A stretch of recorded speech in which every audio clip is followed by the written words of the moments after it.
Kembali lagi di catatan jurnalku. Kali ini aku udah lama banget memang gak upload podcast in my YouTube channel because aku tuh mencari inspirasi dan mencari topik-topik yang menurutku esensial sekali dan perlu kita kulik lagi. Oke, langsung aja. Sabar itu tidak ada batasnya. Kalau ada batasnya, berarti tidak sabar. Kutipan sederhana dari almarhum Gus Dur. Semoga beliau diterima di sisi Allah dan berada bersama wali-wali Allah. Amin ya rabbal alamin. Sabar itu apa sih? Kok katanya sabar tidak ada batasnya? Jangan-jangan yang kita pikir sabar ternyata malah bukan sabar sama sekali. Kita semua tahu ya, lawan dari sabar adalah tergesa-gesa. Nah, efek buruk dari tergesa-gesa adalah kekacauan. Belajar dari nasihat tersebut, rasanya kesabaran kita benar-benar sedang diuji. Ya mau bagaimana lagi? Kita tidak pernah benar-benar tahu sabar itu apa dan batasannya pada diri kita sendiri itu seberapa. Kan sabar nggak ada batasnya. Berarti sabar itu apa dong? Apapun itu, tetaplah melakukan sesuatu dengan tenang dan tidak tergesa-gesa. Berjalanlah karena kita memang harus berjalan, dan berhentilah karena kita memang harus berhenti. Bertahanlah ketika menghadapi cobaan, sebab semua usaha yang dilakukan dengan bersabar akan membimbing kita pada ketenangan dan kesuksesan hidup yang luar biasa. Ngomong-ngomong tentang sabar, Masya Allah. Sorry ya guys, ada bunyi motor, tapi tetap aku lanjutin aja podcast ini. Ngomong-ngomong tentang sabar, pernah gak sih kita ngerasa kita tuh kok proses kita kok lama sekali? Yang lain udah, yang lain belum. Nah, itu adalah salah satu bentuk penyakit ain yang ada di dalam hati kita. Dan balik-balik lagi, kita harus beristighfar. Kita harus bermuhasabah.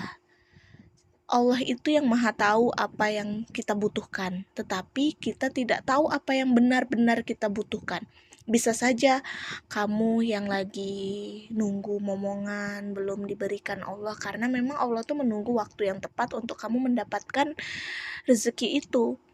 Terus untuk kamu yang belum menikah mungkin,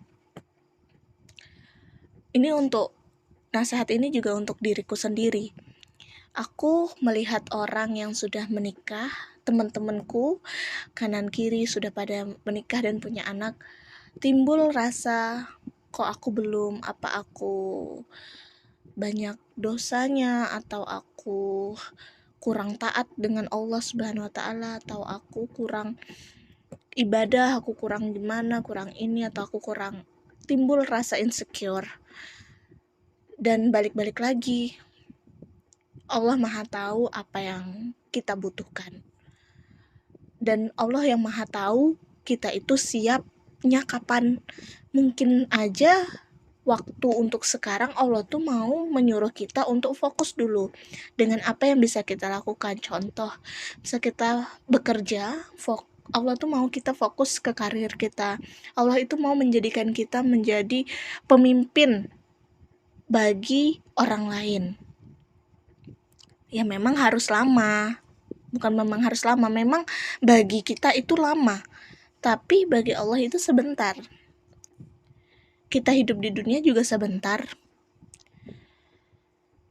Kadang aku ada fase dimana ups and down juga.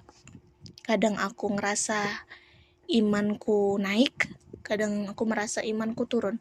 Ketika aku merasa imanku naik, aku merasa diriku selalu dilindungi. Selalu ada aja malaikat-malaikat penolong yang Allah kirimkan di dalam kehidupanku, baik itu yang ku kenal maupun yang tidak ku kenal. Dan surprisingly, I'm very very grateful for that.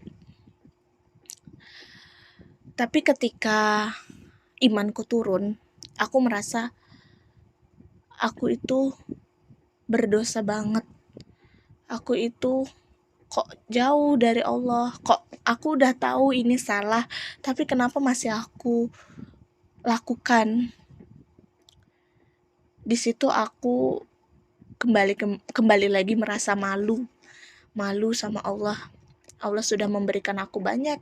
Aku ingat ketika aku mengalami fase terberat di dalam hidupku, Allah yang menarikku dan memindahkanku ke tempat yang kedatanganku itu ditunggu-tunggu. Masya Allah. So precious and very happy because Allah tuh ada. Allah itu senang ketika aku merintih. Allah itu paling senang ketika hambanya itu merintih dan manja kepada Allah. Kadang kita kan sering diberi cobaan ini, diberi cobaan itu, cobaan nikmat, cobaan tidak mendapatkan nikmat. Itu semata-mata Allah tuh ingin, kamu udah lama pergi dari aku, kata Allah.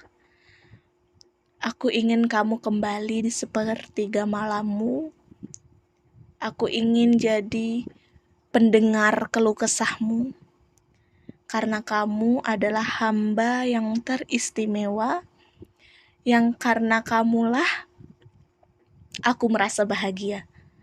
Mungkin itu yang bisa aku sampaikan di catatan jurnalku kali ini, episode kali ini. Doain teman-teman ya, doain semoga aku konsisten untuk bikin podcast seperti ini, bisa menemani kalian sebelum tidur, bisa nemenin kalian curhat, bisa dengerin podcast ini, bisa membuat kamu ngerasa kamu tuh nggak sendirian. Ketika seorang hamba merasa dirinya sendirian, berarti di saat itulah malaikat-malaikat berada di dekatnya dan Allah senantiasa bersamanya. Percaya itu. Oke, itu dia catatan jurnal kali ini. Semoga kalian suka. Don't forget to like, comment, and subscribe.